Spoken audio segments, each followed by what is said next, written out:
Thanks for joining us here to watch the recording of our first in a series of virtual drink events we are hosting. This is part 2 of this 3-part video where we'll be talking about virtual assessment centers.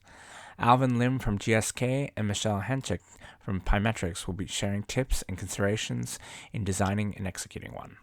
Let me start by talking a little about this. Of the comments that we also asked our respondents of, hey, what areas are you interested in hearing more of? The topic of virtual assessment centers was one of the biggest.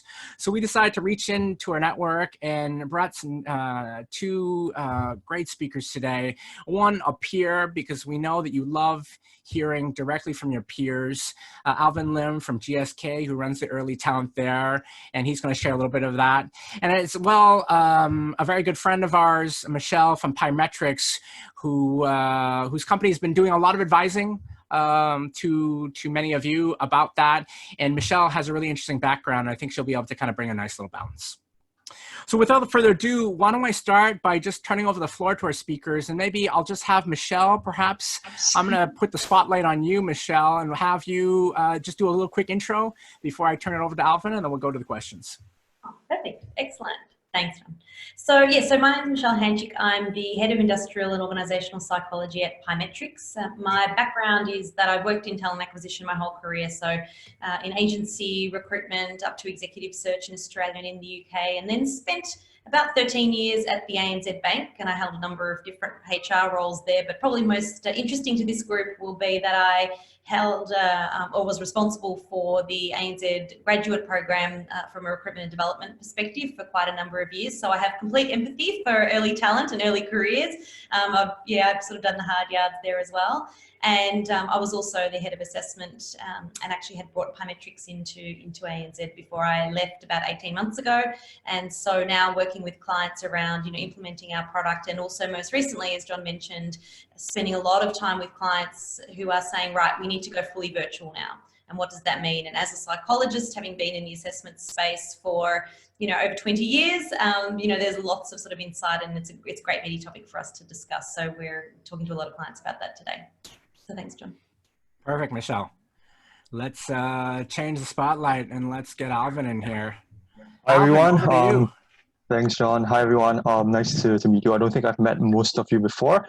So I'm Alvin from GSK, and I manage early talent recruitment across Southeast Asia.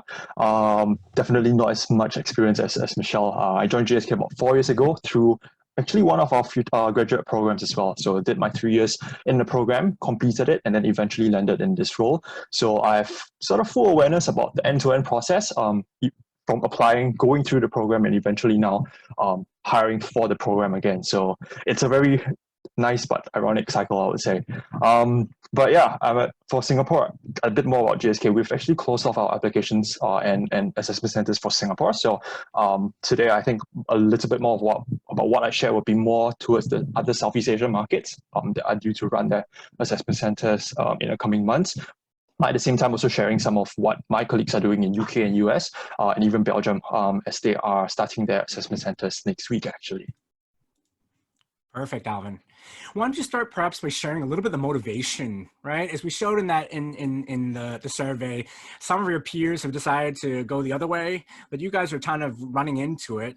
What brought you to that, and what were some of the things in your mind that led you to say, hey, we should continue to do this, and let's start thinking about what the tweaks need to be? Okay, so actually it's a couple of factors. So our programs typically are not very short. They tend to be 24 to 36 months. So it's quite a lengthy program. So if I think that helps in terms of like demand planning, thinking a little bit more long term. If we are looking to build our graduates into first-line leaders, second-line leaders, it takes quite a few years. On top of that, we hire in actually very, very low numbers. So most of our programs across Southeast Asia, per market, per program, is about 1 to 2 candidates annually. Sometimes we even skip 1 year. So in terms of numbers, actually, the impact isn't that high. And globally, I think one thing about the mindset, which you called out a little earlier, I think this was set right at the very top from our CEO and her direct reports, our entire corporate executive team. There wasn't any direction from them to slow down at all.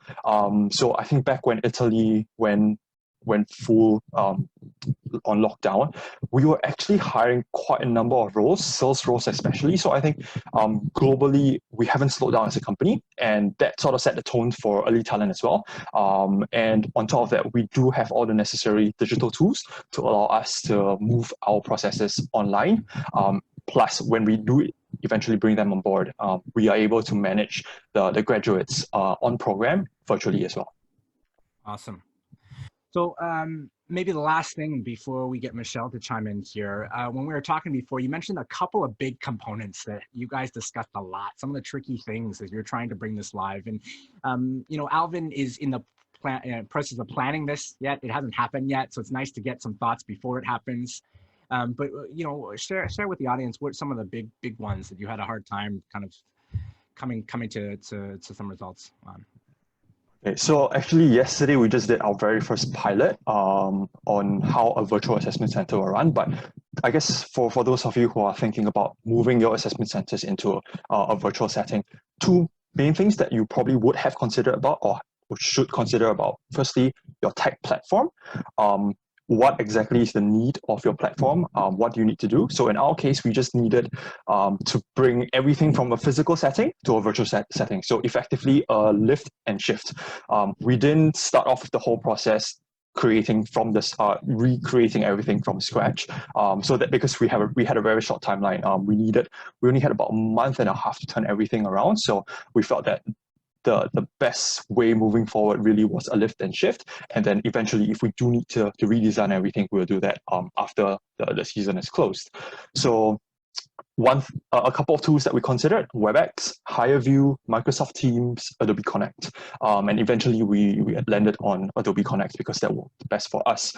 You can create breakout rooms, you can pre-set up everything, you can have different materials set up in different pixels in that sense, and different and you can basically lay out and fully customize it however you feel works best.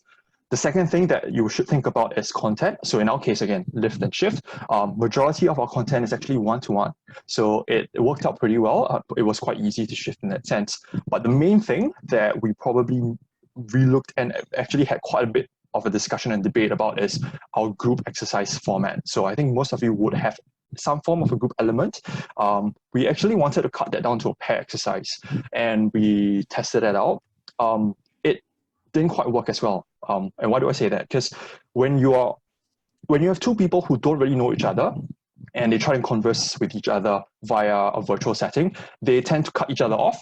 It's a lot more difficult to interpret and to anticipate when someone's going to say something, and as a result of that, what happens, like, you always have candidates going, oh no, you go first, you go first, and that takes up a lot of time logistically. So at the end of the day, we decided to adapt the group exercise activity and put it into a one-to-one setting instead.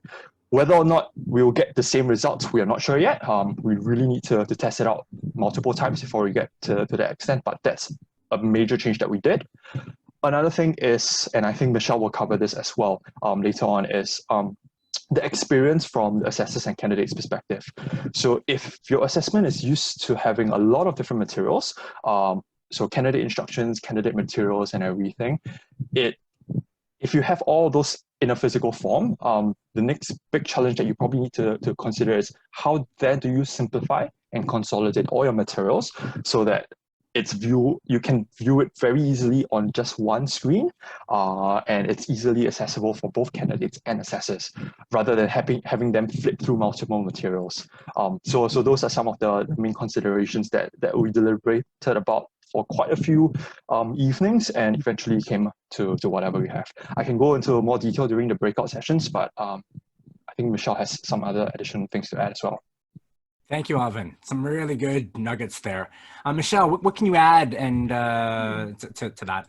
Sure, absolutely. So I would agree with so many things. I was nodding a lot. My head almost fell off whilst Alvin was talking. So I think, technology as the enabler is obviously the sort of the first consideration that people are making. And when we're having conversations with our clients, because of the pace with which they're having to actually implement these virtual assessment centres, it's really around leverage the technology that you have, right? Whether it's WebEx, whether it's Zoom, whether it's, whatever sort of video conferencing technology you have, and really adapt that for the purposes of a virtual assessment centre. There are lots of technologies out there that run, full virtual assessment centres, but being able to actually embed that technology immediately in a very short space of time with procurement and tech risk and all these sorts of things that, you have to go through, it's unlikely you'll get it through in that time. In addition, using existing technology is actually easier for managers or any other colleagues that are actually going to be, implementing or using that technology. Just makes it a lot easier and a lot simpler.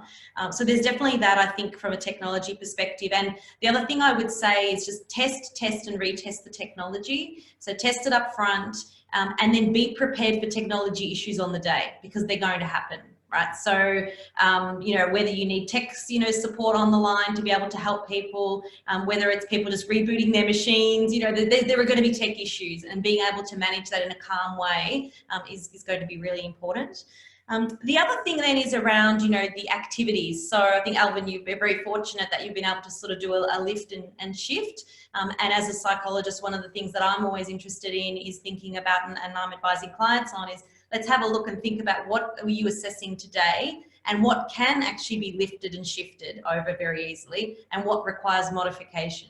So there might be things that you're wanting to observe, and Alvin, you gave a good example of, the group exercise is not going to kind of work in a virtual setting, so we're going one-on-one.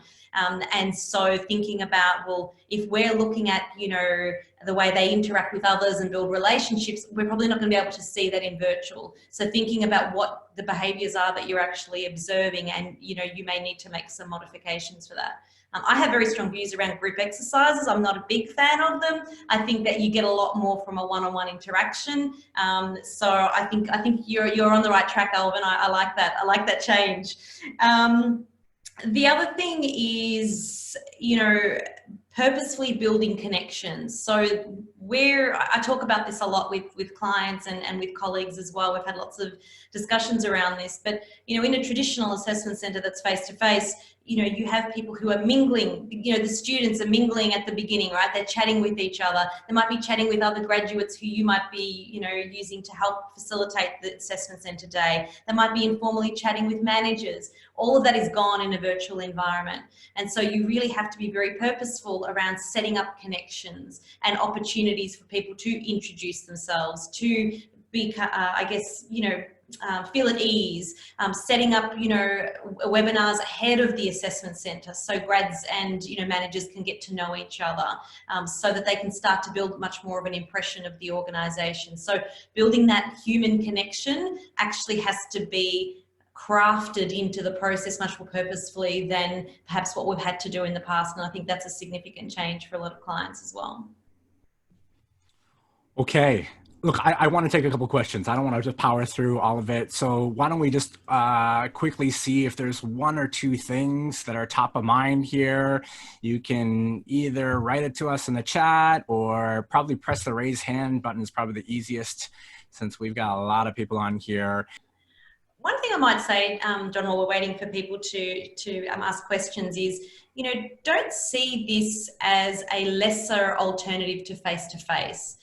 There is so much opportunity to actually engage a broader group of graduates in a really sort of nice, structured, standardized, systematic way, and in a fairer way as well. So we're having lots of conversations with clients around that, so that, this is an opportunity to actually really improve the process, and really think quite carefully around that from a fairness and diversity perspective as well, which I say that a lot of these changes will be long-ranging as well.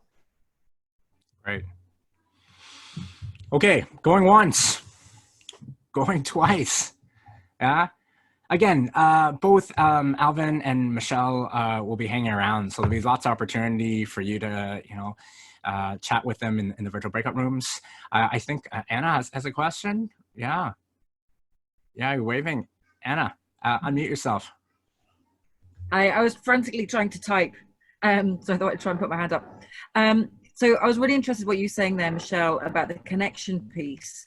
And I know that when you're looking at people and you're looking at candidates and how they're behaving, it's also their physical, behavior that you get so many cues from as well. So how are you how can you adapt for that? Any ideas from Alvin, from what you've seen? Love to hear your advice. So I might just start quickly because I'm off mute, and then I'll hand over to Alvin. I think that we do have to be careful sometimes around over-interpreting people's, body language and facial expressions and those sorts of things, because what I tend to see in assessment centres, and this is one of the reasons why I'm not a fan of group activities, is because people often put forward the impression that they think you want to see. I'm going to be extra professional, I'm going to be extra jovial, I'm going to be extra collaborative, and those sorts of things, because I know that's what you want to see. The reality in terms of the real working, situation may actually be quite different. So I tend to, from a rating perspective, tend to focus more on, the content of what they're saying, in terms of thinking about, and also, I guess, that perhaps their persuasiveness, the way that they communicate, were they able to articulate their ideas clearly? Were they able to, join the dots and connect the story? Did they, I guess, in some ways talk over people as well, is another way that you can look at sort of that interaction piece. But I think sometimes we probably put a little bit too much onus on the team interaction piece of group exercises, etc. Whereas I think it's around, the content, and really thinking very clearly around the behaviours that are important on the job, which is where I would sort of, focus in more so. Alvin, any sort of thoughts from you? Yeah. So actually, what I think, Michelle, what you were describing a little bit about was something that GSK actually uses. So we use a strengths-based methodology in terms of our assessment approach, and assessing engagement, or assessing people's body language, tonality, is something that we focus quite heavily on that. And that was one of the biggest challenges that we faced when it came to moving our interviews virtually. So basically, there needed to be a lot more work put into brief assessors to educate them on how to better set the tone, to allow candidates to be a little bit more about themselves. What are some of the key phrases that they can say? What are some of the additional things that we can put in just to allow candidates to feel a little bit more at ease and perform better in front of a camera? Because I think when you look at interviews that are conducted face-to-face, people's hand gestures, their facial expressions, their body language tend to be a little bit more fluid compared to if they were sitting behind a camera.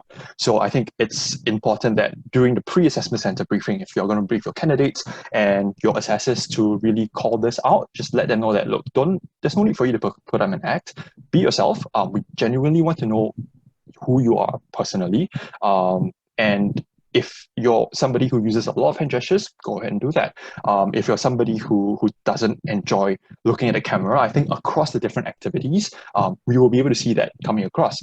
And one thing that helped us in terms of being able to assess a candidate's engagement level in that sense is we always have a baseline. So this is something that we do right at the start of the assessment center. And what we do is we just ask them a very simple question. Tell me something that you enjoy doing the most and why. And we will use that as what we call that baseline. So because assessors will go through so many different candidates across the rest of the day, they have no idea what is high engagement, what is low engagement, and what's equal engagement. So as long as they refer back to this original activity, they are able to assess that specific candidate based on their own specific baseline at the start of the day, when they are supposedly supposed to demonstrate them at the highest engagement. So hopefully this helps a little. I'm not sure whether it is, but yeah, just feel free to ask me any further questions. Evan, let's ask one last one that came through in the chat. 30 seconds here before we move on to the last segment here. The question had to do basically with, did you collect any feedback from the participants themselves, the students that you ran them through? What were they thinking about this? Some of them have been through this for a few times. Some of them it's the first time, but did you poll them since yesterday? And are you able to share anything from that? Yeah, so the participants that we got were actually our own graduates. So these are the people who have been through a proper face-to-face assessment center. They are working with us right now, but they have volunteered their time to do it. Overall, I think for them, they give pretty positive feedback. Most of it is more of the logistical side. For example, when you finish the interview process, the assessor is supposed to raise their hand to inform the facilitator to bring them back to the holding room. But sometimes the facilitator might be busy with something else, so you just have that awkward 30 seconds where they're just staring at each other. So things like that. Hands just out the whole time. Yeah, hands just up the whole time, and just nothing's happening. Or potentially your assessor has the electricity cut halfway through the assessment and your candidate is just there alone. So things like that, I think it's more or less minor things. I think a lot of it will be very dependent on individual countries, individual assessment center processes. But what I would definitely say is run a trial. Run a trial before you finalize everything, because that's when you will figure out all the different items. Another key feedback that they've given to us is the materials itself. So how do you lift a physical copy of the instruction sheets and everything and bring it across to a digital platform so that you can, the words and font is large enough so that you don't have to scroll, especially when you have multiple pages in your instruction sheets. Thank you, Michelle. Thank you so much, Alvin. Thanks so much for watching. In part 3 of this 3-part series, we'll be talking with Nanyang Technological University on new ways to engage on-campus talent in the post-COVID world. Make sure you check out our next event, where the topic will be virtual internships. Microsoft will be taking us behind the scenes, along with their partners DBL and Inside Sherpa, sharing with us some of the key considerations and trade-offs they had to make, major challenges they had to overcome, and lessons learned.